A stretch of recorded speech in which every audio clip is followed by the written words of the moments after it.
Hey everybody, I want to show you this indie game that I recently purchased on Steam. It's also on, I think, Desera, I have no idea how to pronounce it, and GOG, goodoldgames.com.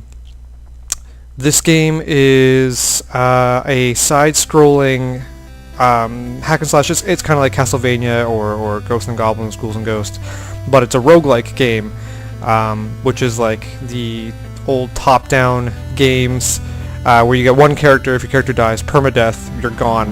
What makes this game interesting, apart from the fact that it's a side-scroller, which I think is a little more accessible, people understand it, it's been around for a long time, is that when you die, you get like a new child in like a genealogical order. So you can have like, this character could be like Sir Teddy, and then your next character could be Sir Teddy the Second, and they get traits and stuff. But I'm getting ahead of myself, and I just want to show you the gameplay. Okay, so here we go. So here's the title screen. So the game is Rogue Legacy, and like I said, it's on Steam, GOG, and Desera. So I'm going to start my Legacy. And now you start off as this character, and you always start just outside the castle, actually very similar to something like Castlevania. Target dummy shows you how much damage you're doing. And let me just pop into the castle and show you. So this first screen outside the castle is always the same, and eventually you're going to have helpers, I guess, I don't know what to call them, but like blacksmiths, enchanters, things like that, to give you equipment and spells and what have you to help with the game. Much like Castlevania as well, there are teleporters around the map to make it easier for you to get back to this beginning, because the point of the whole game, you're wondering, okay, what's the point? Is to kill the 4 bosses in the 4 regions, and then come in here, kill the final boss, and that's pretty much the end of the game. But the game is not easy.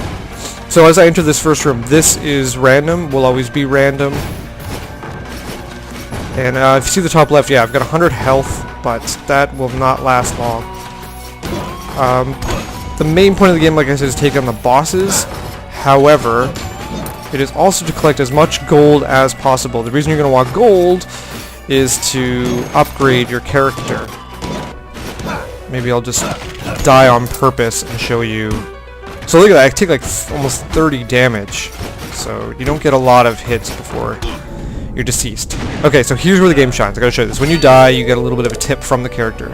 Okay, so here's what happens. You're sent back right to the title screen. So now the screen is this was the guy from the sepia-toned history like tutorial, and then you can, this was the last guy I just played, but now you can select one of 3 new characters, and they've got so many abilities and traits and classes. I can't even talk about all of them, there's so many, and you'll discover them for yourself, but I'll just pick a character, confirm, just to show you. Now this is your castle or estate. The point of this is to pump money into it, pump gold into it to get things like this. The first one, the only one you can get it right away, is a smithy. So there you can know, like, that looks really cool too, the graphics. So that's the smithy. And then you can pump stuff into, like, get more health, and it opens up more squares for you to purchase, and now I can upgrade the knight, so now the Y button will act as a shield. But I'll just jump into the game. So now, well, first of all, you're wondering, what the hell? Why is it all blurry? Okay, this character's trait is farsightedness, most likely. Yep. Okay, so on the first part of the character card, it says farsighted. Anything close up is blurry. But also, I have another ability that knocks enemies out of the park. So I have like extreme knockback. There's another one that's short-sightedness, so everything far away is blurry. But what I did is I purchased a smithy. So he's here now.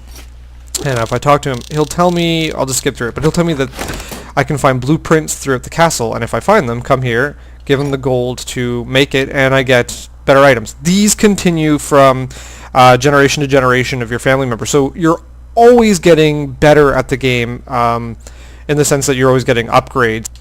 But anyway, I don't have enough money. Every time you enter the castle, Charon or Charon from Greek mythology, must take all your money. There is an upgrade later, so he takes less money, but for that, spend all your money, all the gold you can right away. because every time you go into the castle, it's like you're there for the first time.